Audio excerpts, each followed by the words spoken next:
Isipin mo ang isang higanting bangko sa Amerika, isang institution na halos hindi gumagalaw sa kripto sa mahabang panahon.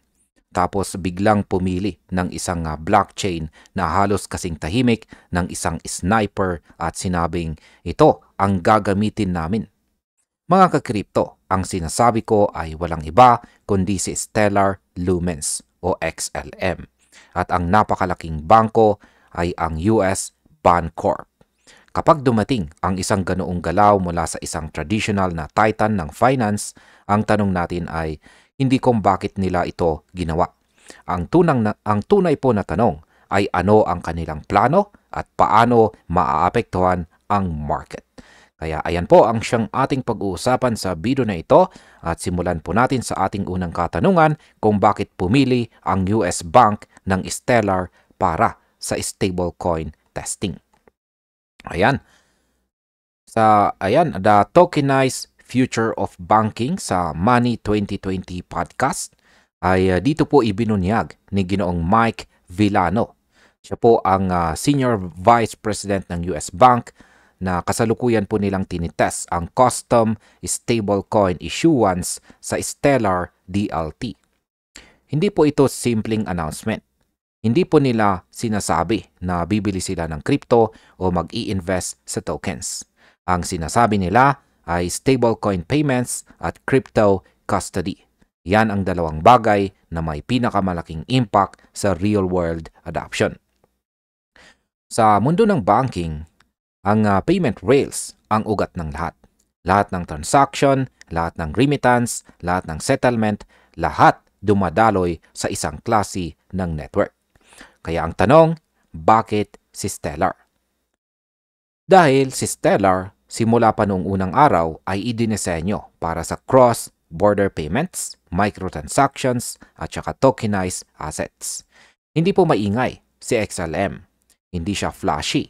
Pero yung kanyang design, parang sniper rifle. Low cost, mabilis, at pang-remittance.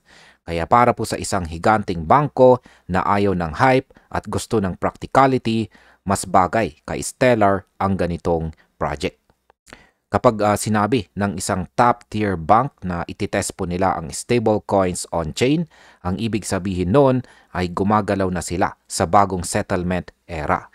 Hindi ito tulad ng retail hype na nagpapataas lang ng presyo. Ang institution kapag gumalaw, ang target po nila ay infrastructure. Ibig sabihin, may posibilidad na magbago ang mismong daluyan ng pera sa likod ng buong ecosystem. Ano naman po ang magiging epekto sa liquidity at price ng XLM? Kung titignan po natin ang datos, napakalaki ng disparity. Ang US Bancorp ay may humigit kumulang $72.64 billion sa kanilang operasyon. Si Stellar naman, ayon po sa market at cap evaluation, nasa $8.17 billion lamang. Ang laki po ng agwat.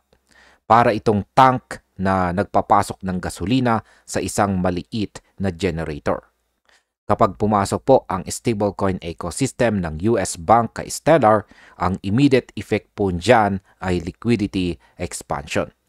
Tandaan po natin, kapag nag-i-issue po ng stablecoin ang isang financial institution, hindi ito katulad ng traditional na crypto projects na pump and dump. Ang stablecoin issuance ay parang backbone ng isang bagong ledger economy. Nagiging mas mabilis ang paggalaw ng pera, mas predictable at mas transparent ang settlement. Kapag nangyari po yan kay Stellar, ang dalawang bagay ang siyang tataas. At yan po ay ang transaction volume at ang kanyang network utility.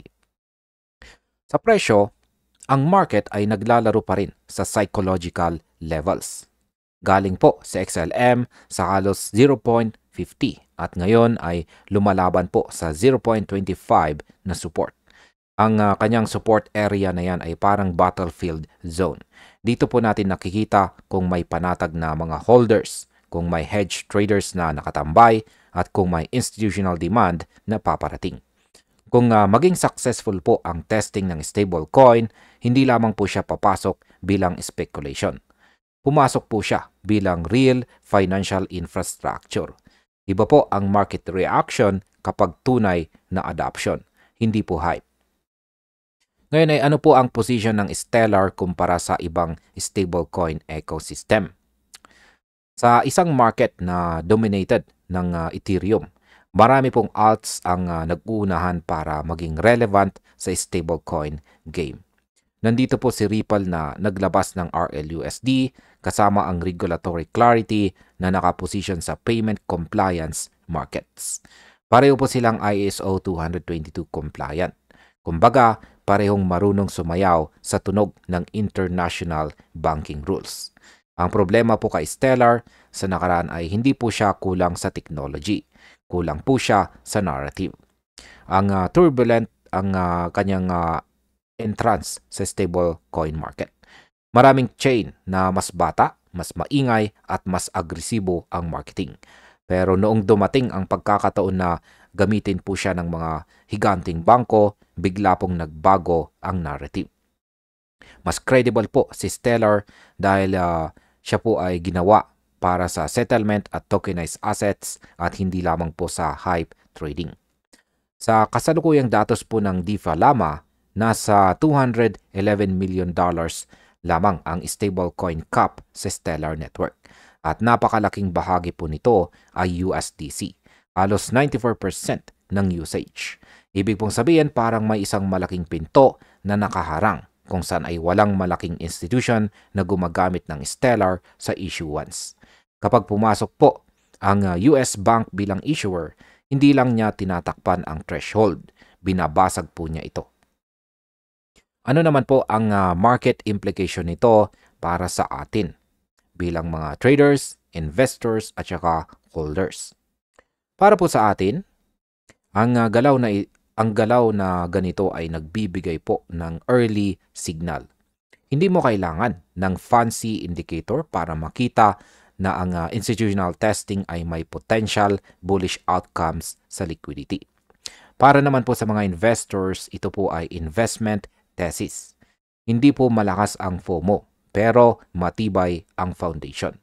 Para sa mga holders, ito ang hawak, utility narrative na backed by real-world adoption. Sa technical side naman, kung ang 0.25 ay manatiling matibay at magkaroon ng network growth catalyst gaya po ng stablecoin rollout, ang susunod na psychological resistance ay maaring bumalik sa mga kaligitnaan ng 30 cents hanggang 40 cents area. Pero tandaan po natin, hindi natin hinuhulaan. Nakatingin po tayo sa fundamental triggers na may kasamang technical validation. Yan po ang combo na gusto natin bilang long game players. At bilang panghuli ay ano naman ang aking masasabi tungkol dito. Kapag ang traditional na finance at ang decentralized infrastructure ay nagkaroon po ng handshake, kadalasan ay sumasabog. Yan, at kadalasan ang sumabog ay hindi po presyo, kundi ang ecosystem. Kung magtagumpay po ang test bed ng US Bank sa Stellar, si XLM ay hindi lang basta token. Siya ay magiging backbone ng bagong settlement utility. Hindi po natin alam kung magiging full rollout ito. Pero tandaan, lahat ng malalaking bagay ay nagsisimula sa testing phase. Kung ang resulta ay positibo, si Stellar ay muling babalik sa spotlight hindi bilang speculative asset kundi bilang tunay na bank-grade stablecoin powerhouse. At ayan, hanggang dito na lamang po tayo sa video na ito mga ka-crypto. Maraming salamat sa panunood.